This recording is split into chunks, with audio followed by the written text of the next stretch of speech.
दोस्तों नमस्कार, आप सभी का स्वागत है आज की इस क्लास में। पार्ट 1 में आपने क्वेश्चन नंबर 31 तक पढ़ लिया था। प्रश्न संख्या 32 से शुरू करते हैं। साइंस के कुछ इंपॉर्टेंट प्रश्न सभी कॉम्पिटिटिव एग्जाम के लिए। क्वेश्चन नंबर 32 आपके सामने, टैकोमीटर का उपयोग कहाँ किया जाता है? टैकोमीटर का उपयोग कहाँ किया जाता है? वायु की गति मापने में, रक्त दाब मापने में, विद्युत धारा मापने में, या फिर पौधों की जड़ों के दाब को मापने में।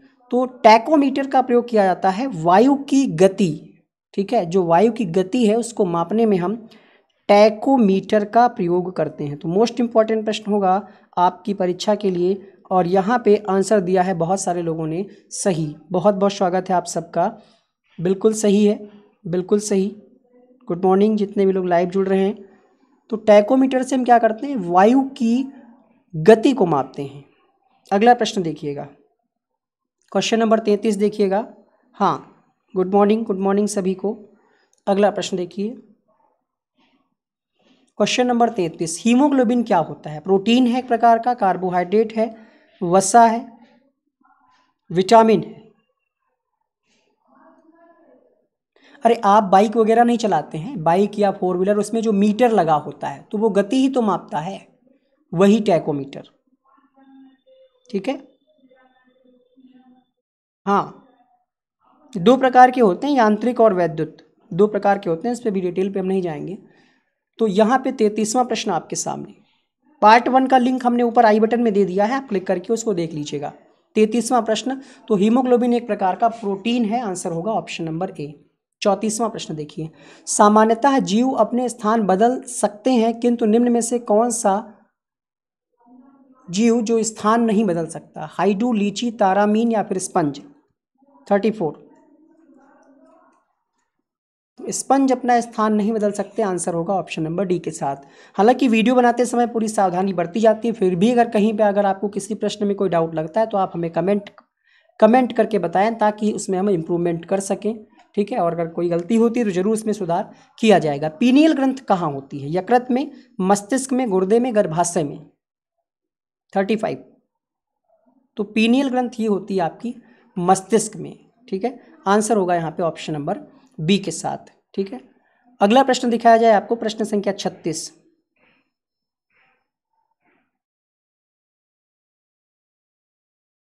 छत्तीसवां प्रश्न देखिए,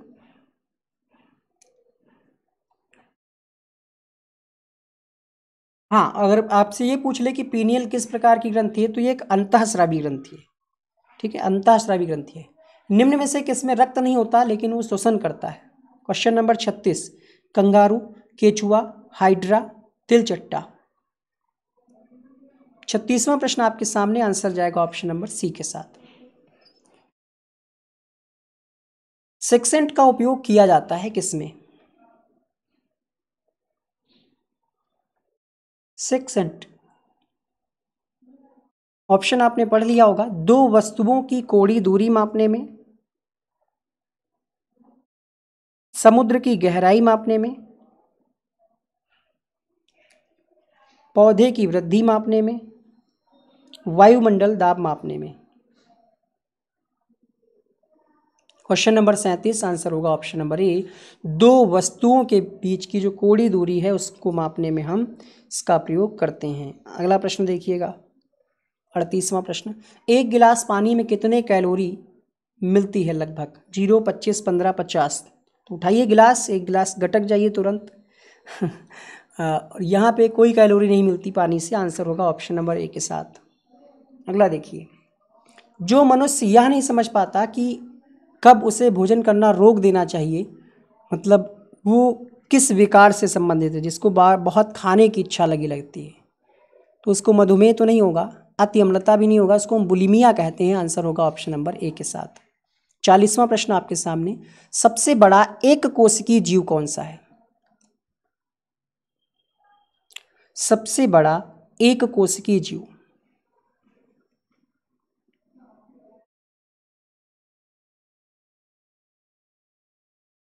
क्वेश्चन नंबर 40,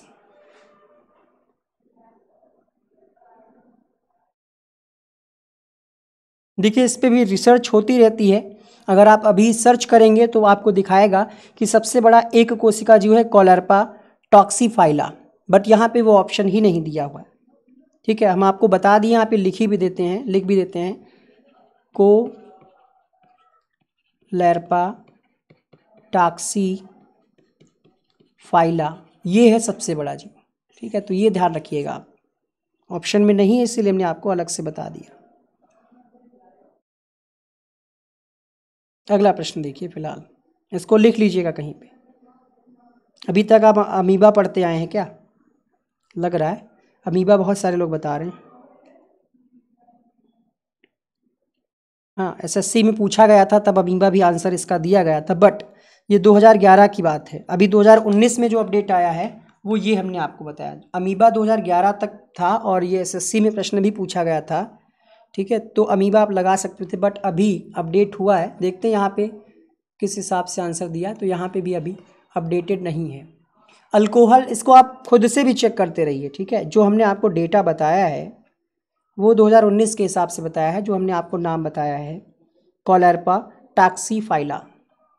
अल्कोहल जल मिश्रण से जल को अलग किया जा सकता है, कैसे करेंगे? निस्तारण द्वारा, वाष्पन द्वारा, आसवन द्वारा, ऊर्ध्वपातन द्वारा।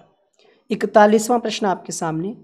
तो आसवन विधि के द्वारा हम अलग कर सकते हैं, ऑप्शन नंबर सी यहाँ पे सही होगा। फेदोमीटर का उपयोग कहाँ किया जाता है? वायुयान की गति मापने में, समुद्र की गहराई मापने में, दूध की शुद्धता मापने में। क्वेश्चन नंबर 42 बिल्कुल सही जवाब। 42वां प्रश्न, आंसर बहुत सारे लोग यहाँ पे सही कर रहे हैं, बिल्कुल सही जवाब दे रहे हैं आप। अच्छा, अगर हम आपसे पूछें कि दूध की शुद्धता आप कैसे मापते हैं तो आप क्या बताएंगे?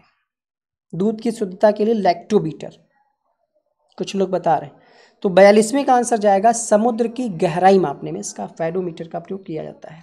अगला प्रश्न देखिए, मोस्ट इंपॉर्टेंट प्रश्न, राष्ट्रीय गणित दिवस कब मनाया जाता है? अक्टूबर यानी 2 अक्टूबर, 5 सितंबर, 23 जनवरी, 22 दिसंबर।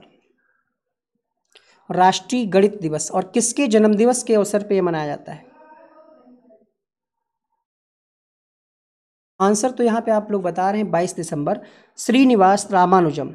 ठीक है, इनका जन्म हुआ था 22 दिसंबर को, तभी से ये मनाया जाता है, मतलब उसी के उपलक्ष्य में मनाया जाता है।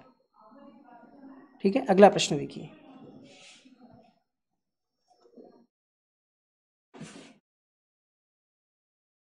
और इसकी शुरुआत जो है 2012 में हुई थी। 2012 में सबसे पहले मनाया गया था डॉक्टर मनमोहन सिंह के कार्यकाल में। ठीक है, राष्ट्रीय गणित दिवस। एथोफोबिया निम्न का डर है। अच्छा, एथोफोबिया जो बीमारी होती है इसमें किस चीज़ का डर होता है, ये आपसे पूछ रहा। अधिकारी, अग्नि, पुष्पों या फिर कुत्तों का? एथोफोबिया एक प्रकार का, फोबिया मतलब कि विकार।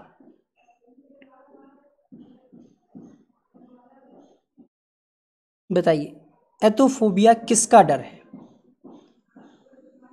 ठीक है, पुष्पों का डर है, फियर ऑफ फ्लावर्स, फूलों से डर लगता है।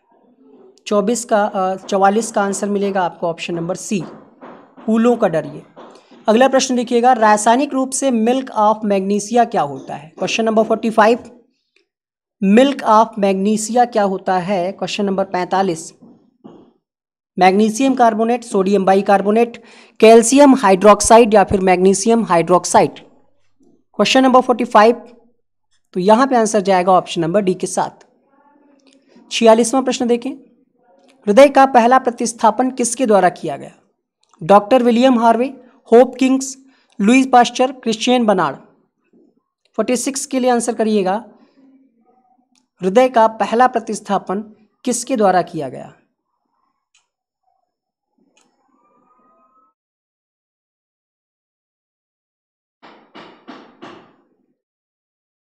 बहुत बढ़िया, काफी सारे लोग सही बता रहे हैं। क्वेश्चन नंबर 46, दक्षिण अफ्रीका के केपटाउन शहर में 1967 में किया गया ये क्रिश्चियन बर्नार्ड के द्वारा। क्रिश्चियन नहीं, क्रिश्चियन है, क्रिश्चियन बर्नार्ड के द्वारा किया गया है। ट्रांसलेशन में गड़बड़ हुआ है तो यहाँ पे आंसर जाएगा ऑप्शन नंबर डी के साथ। सैलिटेटा संघ को अन्य किस नाम से जाना जाता है? 47वां प्रश्न आपके सामने। सैलिटेटा को अन्य किस नाम से जाना जाता है? प्रश्न संख्या 47। तो इसको नीडेरिया भी कहा जाता है। सी ऑप्शन यहाँ पे सही होगा। अगला प्रश्न देखिए, मूलांकुर के अतिरिक्त पौधे के किसी भी भाग से विकसित होने वाली जड़ें क्या कहलाती हैं? इनको हम कहते हैं अपस्थानिक जड़ें, ऑप्शन नंबर बी। अच्छा, मूसला जड़ क्या होती है? मूसला जड़, जड़ के आपने प्रकार पढ़े होंगे।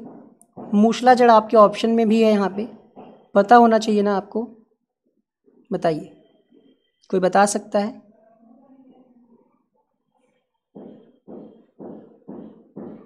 मूसला जड़, क्वेश्चन नंबर 48। देखिए, एक आपने देखी होगी, कोई पौधा आपने देखा होगा, तो उसमें क्या होता है, जड़ें अंदर तक होती हैं, बिल्कुल गहराई तक होती हैं, है ना, मूसला जड़। और कुछ आपने जड़ें ऐसी देखी होंगी जो मुख्य केंद्रीय जड़ होती है, जिसमें से अन्य जड़ें निकल रही हैं, मुख्य जड़ में से अन्य जड़ें निकल रही हैं, वो होती हैं। जैसे गाजर और चुकंदर आपने देखा है। मूसला जड़ में पौधों का मतलब उसमें आहार जमा रहता है ना, जो हम लोग निकाल करके खा जाते हैं, जड़ होती ना।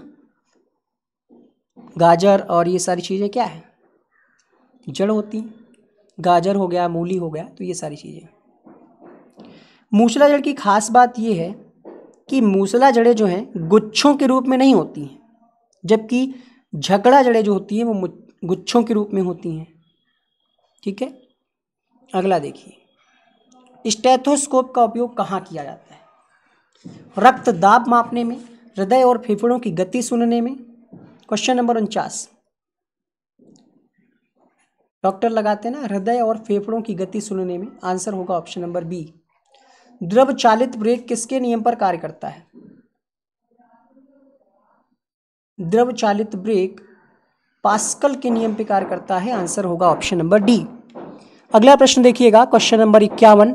डॉल्फिन वर्गीकृत किया जाता है, मतलब किसके अंतर्गत आते हैं डॉल्फिन? 51वां प्रश्न आपके सामने। तो डॉल्फिन को किसके अंतर्गत रखा गया है? प्रश्न संख्या 51, ये स्तनी में आते हैं। अगला प्रश्न देखिए, क्वेश्चन नंबर 52 देखिए, हवा में आर्द्रता को मापने के लिए कौन सा यंत्र उपयोग किया जाता है? Question number 52। तो हवा में आर्द्रता को मापने के लिए हाइग्रोमीटर का प्रयोग किया जाता है। सी विकल्प इसका सही होगा। पृथ्वी के केंद्र में किस वस्तु का भार होता है? किसी वस्तु का भार होता है। पृथ्वी के केंद्र में किसी वस्तु का भार होता है। पृथ्वी इसके केंद्र में कोई वस्तु होगी तो उसका भार कितना होगा? शून्य होगा। ठीक है, शून्य। अगला देखिए, सबसे बड़ा स्तनपायी कौन सा है? सबसे बड़ा स्तनपायी इनमें से कौन सा है? ब्लू व्हेल, अफ्रीकी हाथी, ध्रुवी भालू, दरियाई घोड़ा। तो ब्लू व्हेल जो है सबसे बड़ा स्तनपायी है। ऑप्शन नंबर ए के साथ जाएगा आंसर। निम्न में विषम पद कौन सा है? विषम 55। तो मत्स्य। ठीक है, यहाँ पे व्हेल जो है ये क्या है? स्तनपायी है, चमगादड़ और मनुष्य। एक ही अलग है मछली। कार के इंजन में नॉकिंग से बचने के लिए कौन प्रयोग में लाया जाता है? 56। तो टेट्राएथिल लिड। आंसर होगा ऑप्शन नंबर सी के साथ। निम्नलिखित में से किस देश में गैसोलीन में एथेनॉल मिश्रित करना कानूनी अनिवार्य कर दिया गया है? Most important. तो ब्राजील में। आंसर होगा ऑप्शन नंबर डी। मलेरिया परजीवी तथा अमीबिया को किस श्रेणी में रखा जाता है? Protozoa, annelida, porifera, coelenterata. Question number 58। तो मलेरिया और अमीबा प्रोटोजोआ की श्रेणी में रखा गया। आंसर होगा ऑप्शन नंबर ए। सौर प्रणाली की खोज किसने की? Galileo, G L. Baird, Copernicus, Kepler.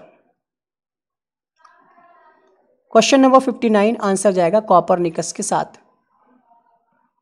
Computer का सबसे महत्वपूर्ण भाग क्या है? Brain of computer. तो ये तो आप सबको पता होगा, central processing unit. Option number A, CPU. लाल कांच को अधिक ताप पर गर्म करने पर वह कैसा दिखाई देगा। लाल कांच हो, इसको अगर आप अधिक गर्म कर दीजिए, अधिक टेम्परेचर पे, तो वो हरा दिखाई देगा, इसलिए इसका आंसर होगा ऑप्शन नंबर बी। प्रकाश का रंग निश्चित किया जाता है वेग द्वारा, आयाम द्वारा, तरंग दैर्घ्य द्वारा, आवृत्ति द्वारा। प्रकाश का रंग आयाम के द्वारा निश्चित किया जाता है, आंसर होगा ऑप्शन नंबर बी। सूर्य की किरणों में कितने रंग होते हैं। सूर्य की किरणों में कितने रंग होते हैं। 5, 6, 7, 8। सिंपल सा ऑप्शन दे दिया बिल्कुल।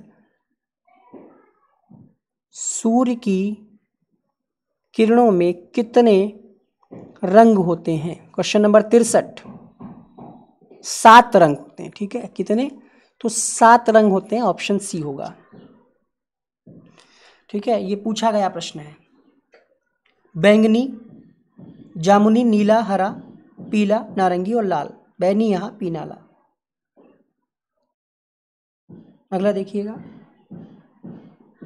और ये खोज न्यूटन ने की थी कि 7 रंग होते हैं। फोटोग्राफी में मुख्य रंग कौन कौन से होते हैं। 64, क्वेश्चन नंबर 64। तो लाल, नीला और हरा, ऑप्शन नंबर सी यहाँ पे सही होगा। अगला देखिएगा, 65वां प्रश्न आपके सामने। सबसे कम तरंगदैर्घ्य वाला प्रकाश होता है लाल, पीला, नीला, बैंगनी। यहाँ पे आंसर जाएगा बैंगनी के साथ, ऑप्शन नंबर डी के साथ। जब प्रकाश के लाल, हरा व नीला रंगों को समान अनुपात में मिलाया जाए तो कौन सा रंग बन जाएगा। प्रश्न संख्या 66। लाल, हरा और नीला तीनों मिला देंगे तो सफेद बन जाएगा, आंसर होगा ऑप्शन नंबर बी।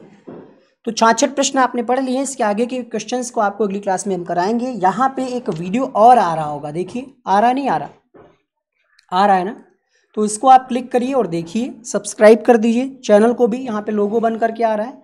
मिलते हैं अगली क्लास में। थैंक यू सो मच, बहुत बहुत शुक्रिया क्लास से जुड़ने के लिए।